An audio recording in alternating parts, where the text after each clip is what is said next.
नमस्कार, मी राधिका रेडकर। आज खूप दिवसांनी भेटतोय आपण। काही कारणामुळे नाही मला जमलं तुम्हाला भेटायला, गप्पा मारायला तुमच्याशी। तर आज मी तुम्हाला संक्रांतीबद्दल सांगणार आहे। संक्रांतीचा सण झालेला आहे, रथसप्तमीपर्यंत चालतो तो। तर तिळगुळ घ्या आणि गोड बोला। आणि जर समजा हा माझा व्हिडिओ तुम्हाला आवडला तर लाईक करा, शेअर करा आणि सबस्क्राईब करायला विसरू नका। तर ऐका, ज्या गावामध्ये मी राहत होते ते गाव शुगर फॅक्टरीचं होतं आणि तिथे कॉलनीज होत्या ABCD नावाच्या। तर त्या गावामध्ये दसरा आणखीन संक्रांत हे सण मोठ्या आनंदाने आणि उत्साहाने साजरे केले जात असत। एकमेकांच्या घरी लोक जात असत दसऱ्याचं सोनं लुटायला आणि संक्रांतीचं तिळगुळ घ्यायला। तर त्याप्रमाणे फॅक्टरीचा भोंगा वाजला की लोक आपापल्या घरी जाऊन चहा पाणी करून मग एकमेकांच्या घरी जात असत। आता माझ्या सासरे स्टोअर कीपर होते, त्यामुळे त्यांच्या हाताखाली खूप हमाल होते, कामं पोती ठेवणं वगैरे या कामासाठी। तर ते हमाल काही घरी जायचे नाहीत, ते डायरेक्ट ते फॅक्टरीचा भोंगा झाला की मग घरी यायचे। 5ला फॅक्टरी बंद झाली की साधारण 5:30पर्यंत ते थांबून मग आमच्या सासऱ्यांना म्हणजे भाऊ ज्यांना म्हणत होते त्यांना भाऊंना भेटायला ते यायचे। मग भाऊ आपलं चहा पाणी झालं की हॉलमध्ये 5:30 वाजता येऊन बसायचे आणि त्यांच्या शेजारी एक भलं मोठं पातेलं आणि त्याच्यामध्ये रेवड्या ठेवलेल्या असायच्या। ह्या रेवड्या आम्ही शेजारच्या गावातून हलवाया करून आणलेल्या असायच्या आणि त्या 7 किलो असायच्या रेवड्या। आणि त्या रेवड्या या सगळ्यांना सासरे वाटायचे, भाऊ वाटायचे आमचे। तर पहिला हमाल यायचा, नमस्कार करायचा, रेवडे घ्यायचे, घेऊन जायचे, मागून रांग लागायची आणि ती रांग रात्री 10पर्यंत, म्हणजे पहिले हमाल घेऊन घरी गेले की त्याच्यानंतर मुलं यायची, बाकीचे कामगार यायचे आणि अगदी उशिरा साधारण 8-9च्या सुमाराला ऑफिसर्स लोक यायचे, कारण त्यांच्या घरीसुद्धा लोक असे जात असायचे एका घरातून दुसऱ्या घरात असे। तर असा तो सोहळा असायचा।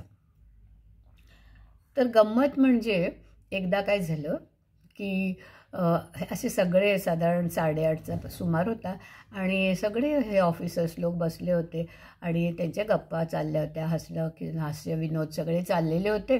आणि माझी मैत्रीण एक आली, ती काहीतरी कामासाठी म्हणून बाहेर गेलेली होती आणि नवरा एकटाच घरामध्ये होता, तोही आमच्या घरामध्ये गप्पा मारत बसलेला होता, ऑफिसर होता तो। तर ती आली, मग आमच्या गप्पा झाल्या, मग सासूबाईंनी तिला हळदी कुंकू लावलं, नमस्कार चमत्कार झाले, तिळगुळ घेतला आणि जाते। तर म्हणाली जाताना, अगो कॉलनीमध्ये इतका जळका वास सुटलेला आहे की मला काय कळेना ग, अगदी कसं तरी होतं आहे बाई। म्हटलं नाही ग, घरात तर काही येत नाही, आमच्या तर घरात काही नाही बाई म्हटलं। तर ती म्हणाली काय माहिती कुणाच्या घरात काय जळलं म्हणून। ती घरी गेली आणि घरी गेली आणि दुसऱ्या क्षणी पळत आली आणि नवरा बसला होता त्याच्या पुढे एकदम जाऊन म्हणाली, अहो काय तुम्हाला कळतंय की नाही, सबंध घर जळलं असतं आत्ता। म्हणायला लागली, दुधाचं पातेलं काळं ठिकर झालंय, धूर आहे सगळ्या घरामध्ये, वास पसरलाय कॉलनीभर, तुम्हाला एवढा वास सुद्धा आलेला नाही, कुठून आला असेल काही कळलं? अरे बापरे, तिने जी सरबत्ती केली, सगळे पुरुष एकमेकाकडे बघायला लागले, कोणीच काही बोलेना आणि तो नवरा इतका ऑकवर्ड झाला ना की त्याला काही समजेच ना आता काय बोलावं आणि काय नाही म्हणून। तो म्हणाला काय झालं चल काय झालं म्हणून आणखी न विचारताय म्हणून।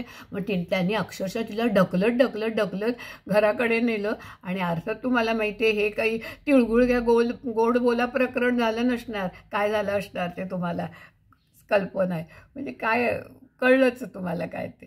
तर अशी एक घटना। आणि दुसरी पण एक गमतीदार गोष्ट सांगते तुम्हाला।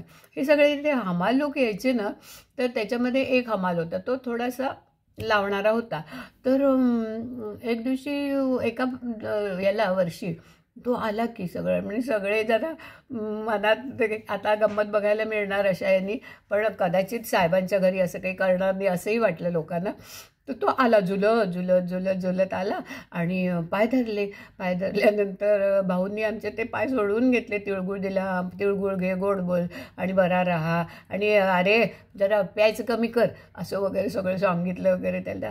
आणि मग होय असं करत गेला तो बरं का, दारापर्यंत गेला आणि परत आला, परत पाय धरले भाऊंचे, साहेब तुमच्यासारखं चांगलं माणूस जगात नाही. तुम्ही किती मदत करतायसा, किती लोकांना मदत करतायसा. तुम्ही आमचं मायबाप आहे. होय रे होय, ठीक आहे ठीक आहे, चल जा आता घरी, असं म्हटलं. परत गेला, परत आला. साहेब, तुमच्यासारखं या जगामध्ये कोणी नाही, इतके चांगले आहात तुम्ही.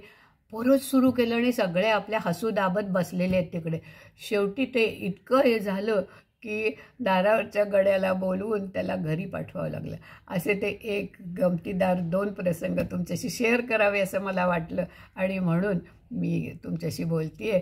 तर हे आवडलं असेल तर लाईक करा, शेअर करा आणि सबस्क्राईब करायला विसरू नका. धन्यवाद.